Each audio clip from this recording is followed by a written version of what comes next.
নির্বিকল্প প্রত্যক্ষ কাকে বলে, সবিকল্প প্রত্যক্ষ কাকে বলে এবং এদের মধ্যে পার্থক্য, আজকের এই দুটো বিষয় নিয়ে আলোচনা করব। আমাদের প্রথমেই জানা দরকার নির্বিকল্প প্রত্যক্ষ কী এবং সবিকল্প প্রত্যক্ষ কী।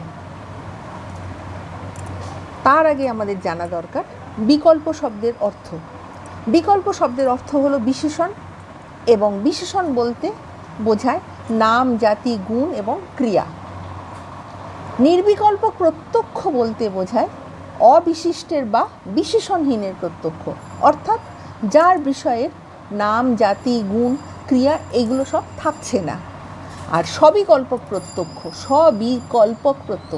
বলতে বোঝায় বিশিষ্টের বা বিশেষণ সমন্বিতের প্রত্যক্ষ, অর্থাৎ যার বিষয়ের নাম, জাতি, গুণ, ক্রিয়া প্রভৃতি থাকছে। তাহলে এখানে একটা জিনিস পরিষ্কার বোঝা গেল যে নির্বিকল্প প্রত্যক্ষের ক্ষেত্রে দেখা যাচ্ছে যে বিশেষ্য বিশেষণ ভাব এখানে থাকছে না, আর সবিকল্প প্রত্যক্ষে বিশেষ্য বিশেষণ ভাব থাকছে। মহর্ষি গৌতম ন্যায় দর্শনে নির্বিকল্প প্রত্যক্ষকে অব্যাপোদ্দেশ্য আর সবিকল্প প্রত্যক্ষকে ব্যবসায়াত্মক বলেছেন। ব্যাপোদ্দেশ্য অর্থে ভাষায় প্রকাশযোগ্য। তাই পরিষ্কার এখানে বোঝা যাচ্ছে ব্যাপোদ্দেশ্য মানে হলো যেটা ভাষায় প্রকাশযোগ্য, আর ব্যবসায় অর্থে জ্ঞান। নির্বিকল্প প্রত্যক্ষ অব্যাপোদ্দেশ্য অর্থাৎ ভাষায় প্রকাশযোগ্য নয়, এটা হচ্ছে বোবার যেন প্রত্যক্ষ। কিছু একটা প্রত্যক্ষ করা গেলেও তাকে আমরা বচনের দ্বারা প্রকাশ করতে পারছি না।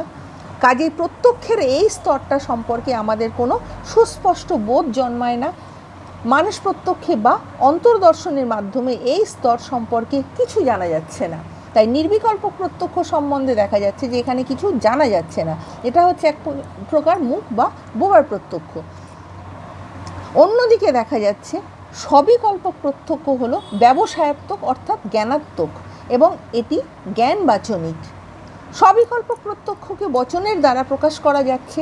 প্রত্যক্ষের বিষয়টা ঘট রূপে অথবা পট রূপে বচনে প্রকাশ করা যাচ্ছে। মানুষ প্রত্যক্ষের দ্বারা এই স্তরটাকে জানা যায়, অর্থাৎ এই স্তরের অনুব্যবসায় বা অন্তর্দর্শন সম্ভব। তাই আমরা যখন দেখব যে সবিকল্প প্রত্যক্ষ, সেখানে আমরা অন্তর্দর্শন করতে পারবো এবং সেটা পরিষ্কারভাবে বোঝা যাবে। কিন্তু যেটা নির্বিকল্প প্রত্যক্ষে, যেটা কিন্তু ভাষায় কখনো কোনো কিছু প্রকাশ করা যাচ্ছে না।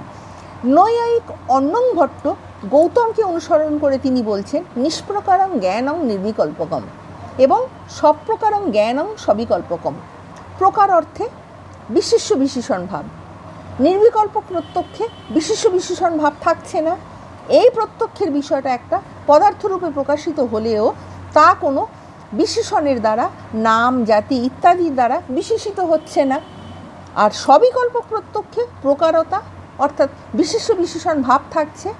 এই প্রত্যক্ষে কোনো বস্তুকে বিশিষ্ট রূপে নাম, জাতি ইত্যাদির দ্বারা বিশিষ্ট করে জানা যাচ্ছে। তাই যখন আমরা নাম, জাতি ইত্যাদি বিশিষ্ট করে আমরা যখন জানতে পারছি, তখন সেটাই হচ্ছে সবিকল্প প্রত্যক্ষ।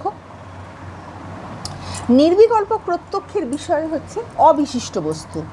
এই প্রত্যক্ষে একটা কিছু প্রত্যক্ষ করা গেলেও বিশিষ্ট কোনো বিষয় রূপে বিষয়ের প্রত্যক্ষ জ্ঞান হয় না।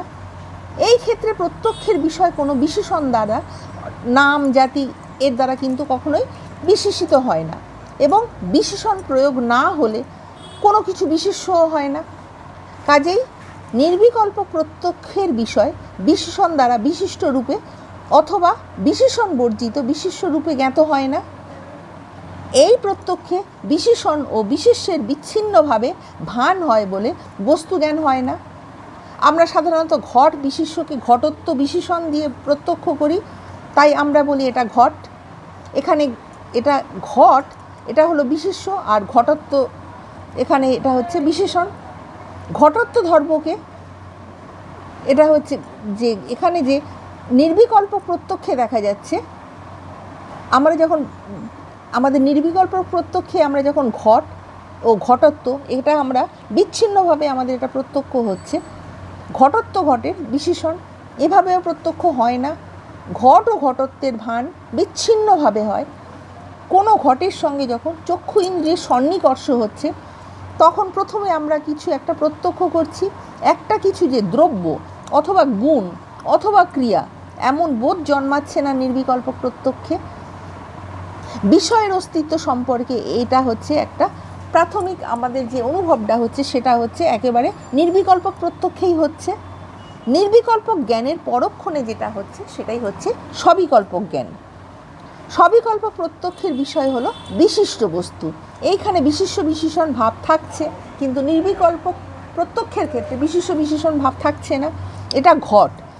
এই জাতীয় যে প্রত্যক্ষ এটা হচ্ছে সবিকল্পক প্রত্যক্ষ। তাই জন্য হচ্ছে সপ্রকারং জ্ঞানং সবিকল্পকম, এইটা অর্ণং ভট্ট তিনি বলেছিলেন। এইরূপ প্রত্যক্ষকে ঘট বিশেষ্যকে ঘটত্ব বিশেষণ দ্বারা বিশেষিত করা হচ্ছে। এটা ঘট, কথাটার অর্থ হলো এটা ঘটত্ব বিশিষ্ট ঘট। এই প্রত্যক্ষে আমরা বিষয়ের নাম, জাতি, গুণ এইসব আমরা জানতে পারছি। এবার নির্বিকল্পক ও সবিকল্পক এই প্রত্যক্ষ ক্রিয়ার দুটি স্তর এবং প্রাথমিক এবং পরিণত।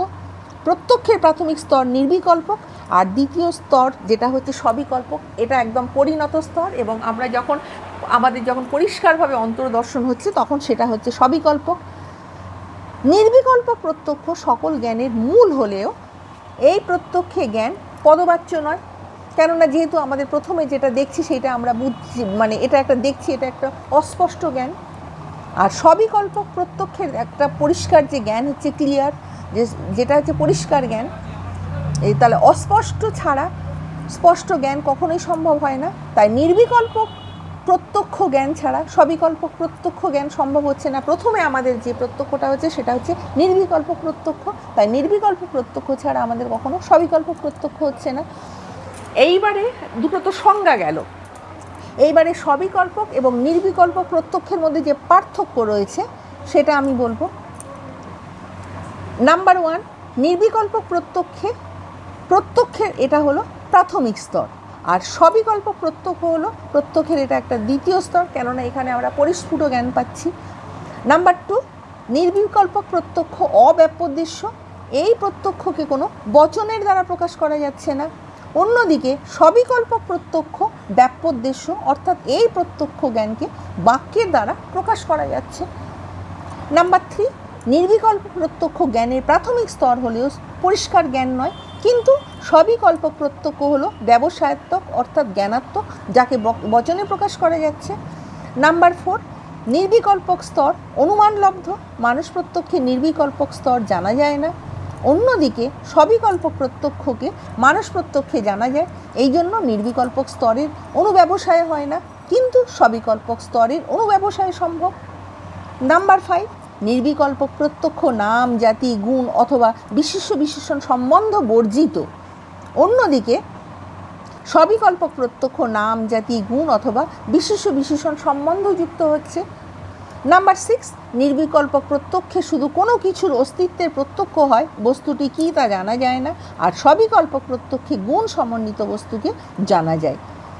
এবারে পরিষ্কার বোঝা গেল কিভাবে সবিকল্প প্রত্যক্ষ হয় এবং কিভাবে নির্বিকল্প প্রত্যক্ষ হয়। আবার ভিডিও তোমাদের ভালো লাগলে লাইক, কমেন্ট, শেয়ার এবং সাবস্ক্রাইব করতে ভুলো না। নেক্সট টাইম আমি আরও একটা নতুন ভিডিও নিয়ে তোমাদের সামনে উপস্থিত হব।